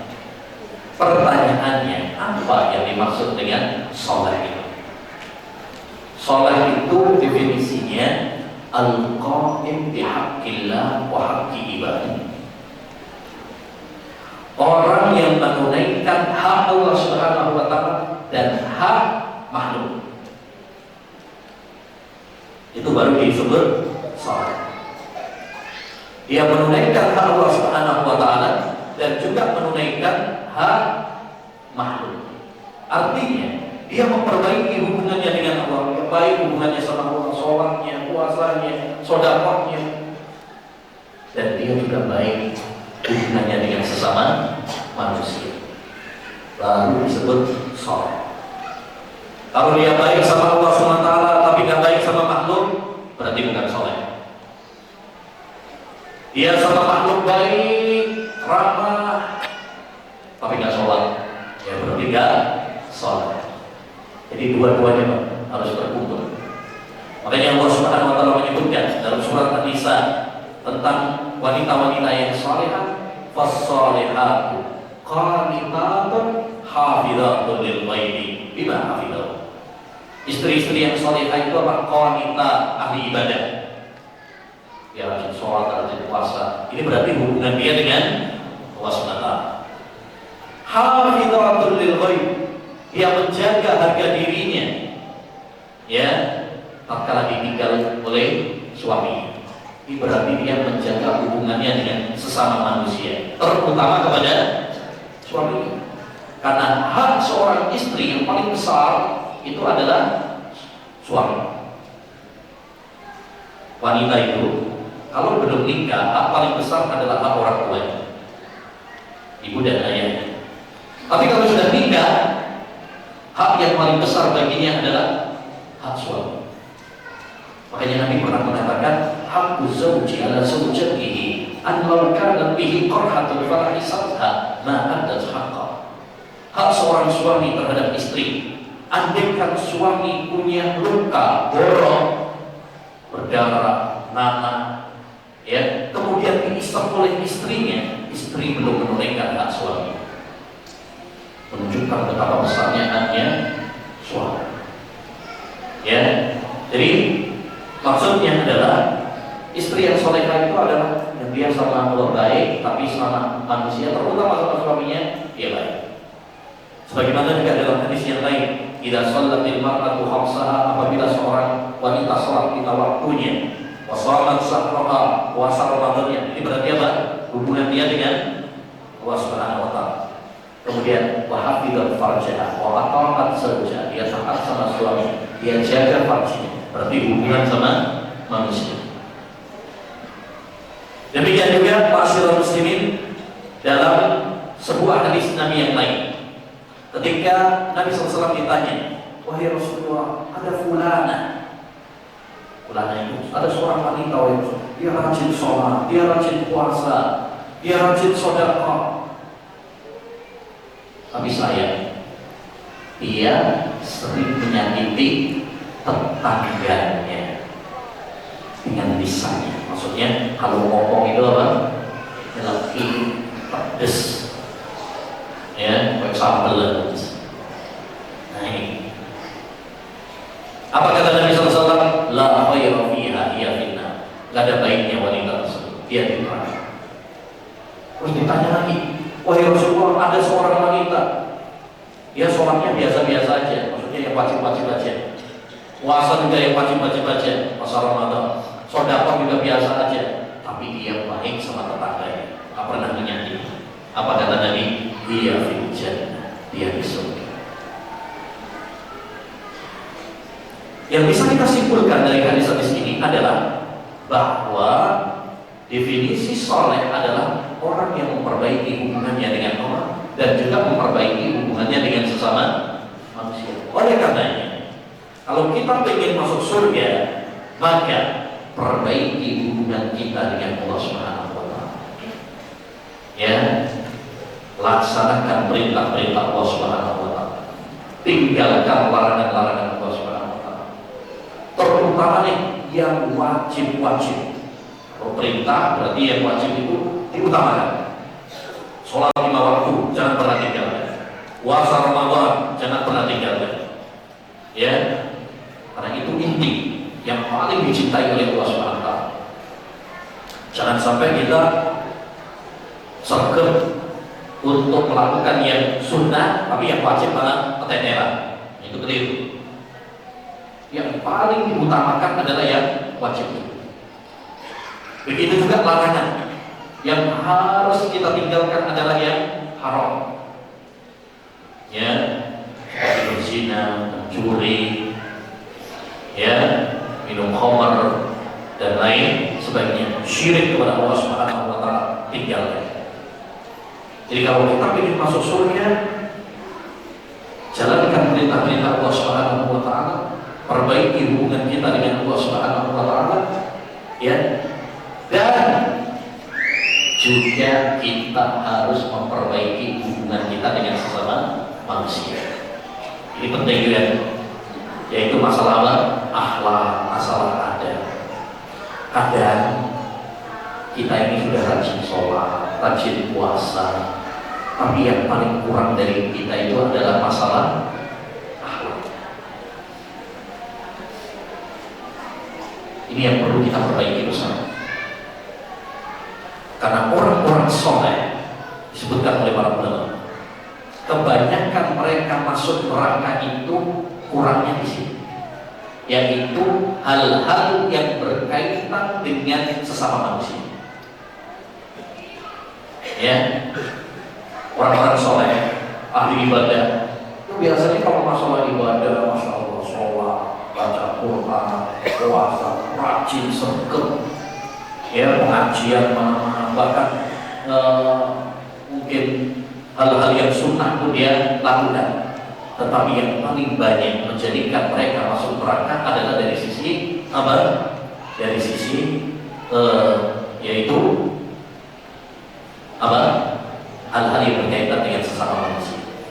Makanya Nabi SAW mengatakan ketika ditanya tentang amalan apa yang paling banyak memasukkan ke surga oleh Rasulullah, beliau mengatakan dua: takwa Allah wa husnul khuluq, takwa kepada Allah SWT dan akhlak yang mulia.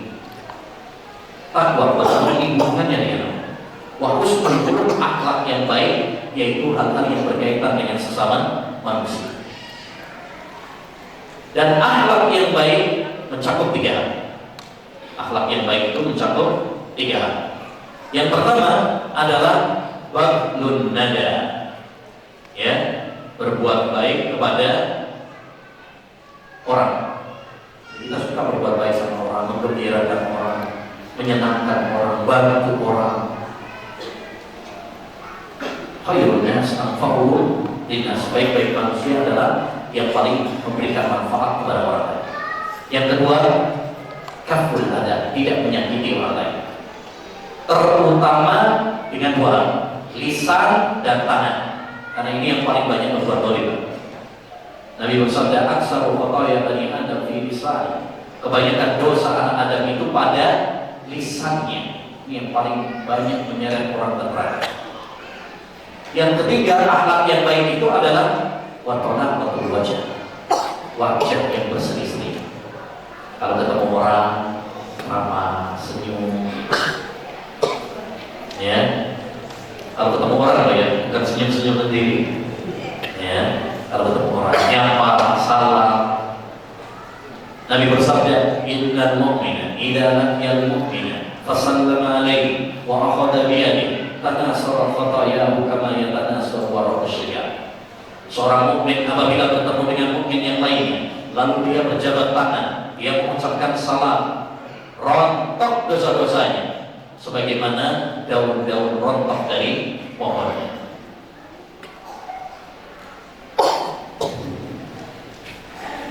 Baik, yang ketiga, ma'asyiral muslimin rahimani wa rahimakumullah, di antara kiat untuk kita bisa masuk surga sekeluarga adalah semangat ngaji ilmu agama. Dan tadi sudah kita singgung di awal ya tentang masalah semangat ngaji ilmu agama, tapi ini kunci yang ketiga. Kalau kita mau masuk surga, kuncinya adalah semangat ngaji ilmu.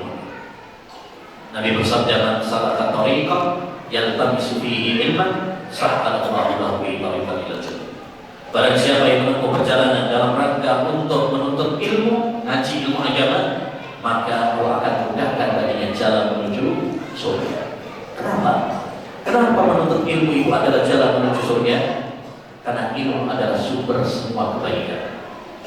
Kita nggak mungkin bisa membedakan mana yang mengantarkan kita menuju surga, mana yang mengantarkan kita ke neraka kalau kita nggak belajar ilmu agama. Tak mungkin. Kita nggak bisa membedakan mana syirik, mana tauhid, mana sunnah, mana bid'ah, mana halal, mana haram kalau kita nggak belajar ilmu agama. Maka menuntut ilmu sangat urgen, sangat penting sekali. Bahkan kata Imam Ahmad, hajatun nasi ilal ilm asyaddu min hajatihim ila ta'ami wasyarab. Kebutuhan manusia kepada ilmu lebih mendesak ketimbang kebutuhan mereka kepada makan dan minum. Kita kalau nggak makan, nggak minum, buat lemes, sakit, ya, dan paling banter mati, ya. Kalau lama-lama nggak makan, mati. Begitu juga hati. Hati ini kalau nggak mendapatkan siraman makanan ilmu Al-Quran dan Sunnah, maka dia akan kering. Kemudian menjadi hati yang sakit, bahkan mungkin menjadi hati yang mati tanpa kita sadari. Karena hati itu seperti badan. Ada hati yang sehat, ada hati yang mati, ada hati yang sakit. Dia butuh makanan, dia butuh minuman. Kita kalau punya tanaman nggak pernah disirami, mati, layu. Begitu juga dengan hati. Maka sangat penting bagi kita untuk menanamkan pada diri kita, mengajak keluarga kita untuk semangat ngaji ilmu agama. Mustahil kalau kita ingin masuk surga tanpa belajar ilmu agama. Itu namanya mimpi, menghayal. Kalau kita ingin masuk surga harus semangat belajar ilmu agama, ya, supaya kita jadi tahu mana yang diperintahkan, mana yang dilarang, supaya kita semakin dekat. Apalagi kita ini imannya kembang kempes, ya. Kalau kita jauh dari majelis-majelis ilmu, ya, maka kita akan semakin jauh dari kebaikan. Tapi kalau kita, ya, dekat dengan majelis ilmu, pas misalkan iman kita lagi kendor, kita tetap hadir dalam majelis ilmu, kita diingatkan lagi. Yang tadinya pas lagi dicas lagi, naik lagi. Namanya orang, ya, sering berulang dengan nama fitnah, syubhat dan syahwat. Ya, maka jangan pernah tinggalkan majelis ilmu. Ajak istri kita, anak-anak kita untuk belajar ilmu agama. Ya, kalau perlu anak kita lebih pintar daripada kita. Ya, kalau kita hafalnya juz 30, anak kita 30 juz. Nah, itu. Ya. Mereka harus lebih baik daripada kita. Baik. Kemudian yang keempat, ma'asyiral muslimin rahimani wa rahimakumullah, di antara kiat agar kita bisa masuk surga sekeluarga adalah mendidik keluarga kita. Ya, mendidik keluarga kita dan melindungi mereka dari api neraka. Pendidikan ini penting. Allah berfirman dalam surat At-Tahrim ayat 6, ya ayyuhalladzina amanu qu anfusakum wa ahlikum nar wa quduhan nas wal hijar. Wahai orang-orang yang beriman, jaga diri kalian, jaga keluarga kalian dari api neraka yang bahan bakarnya adalah manusia dan batu-batuan. Apa maksudnya menjaga diri kita dan keluarga kita dari api neraka? Kata Ali bin Abi Thalib, ay allimuhum wa adibuhum.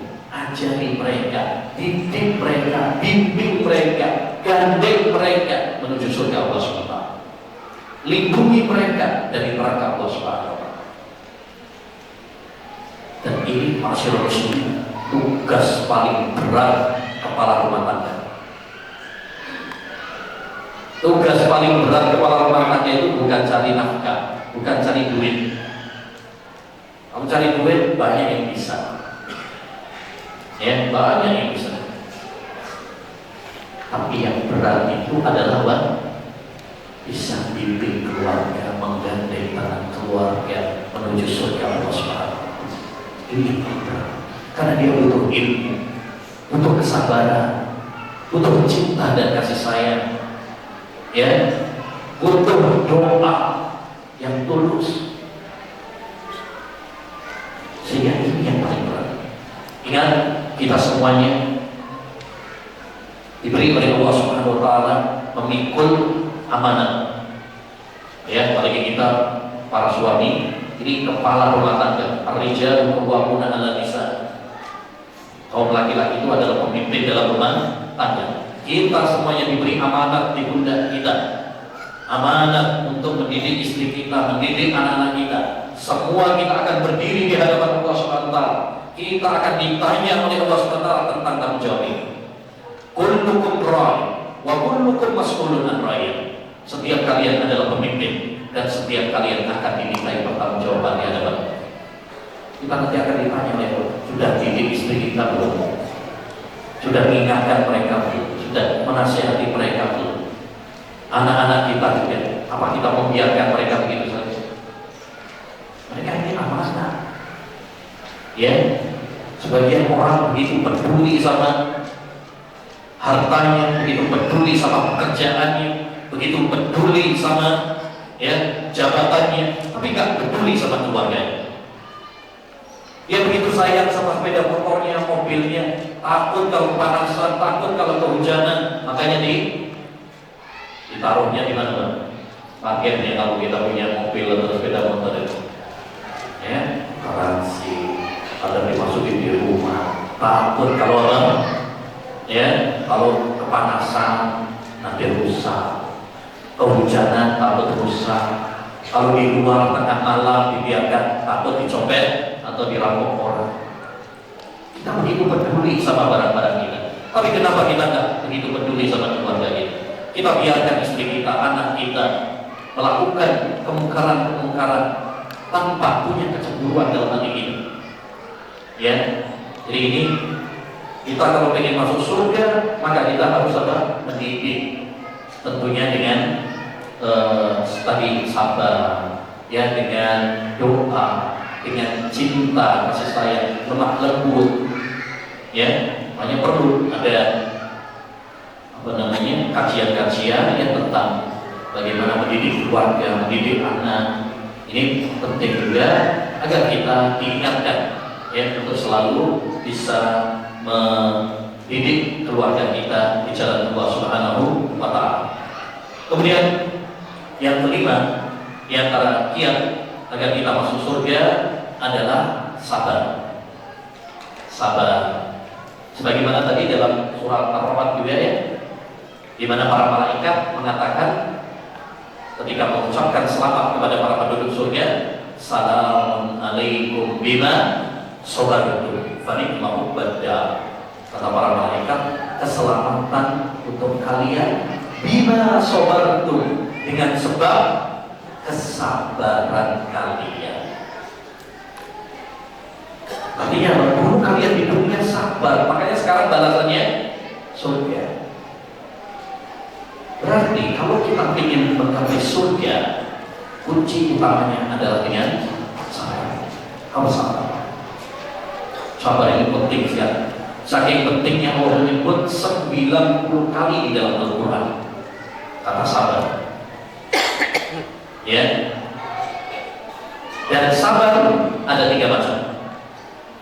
Yang pertama, sabar dalam melaksanakan perintah-perintah Allah Subhanahu wa taala. Sabar dalam melaksanakan perintah-perintah Allah Subhanahu wa taala. Kita ngaji ilmu agama seperti ini itu sabar. Kita sholat betul sabar. Mendidik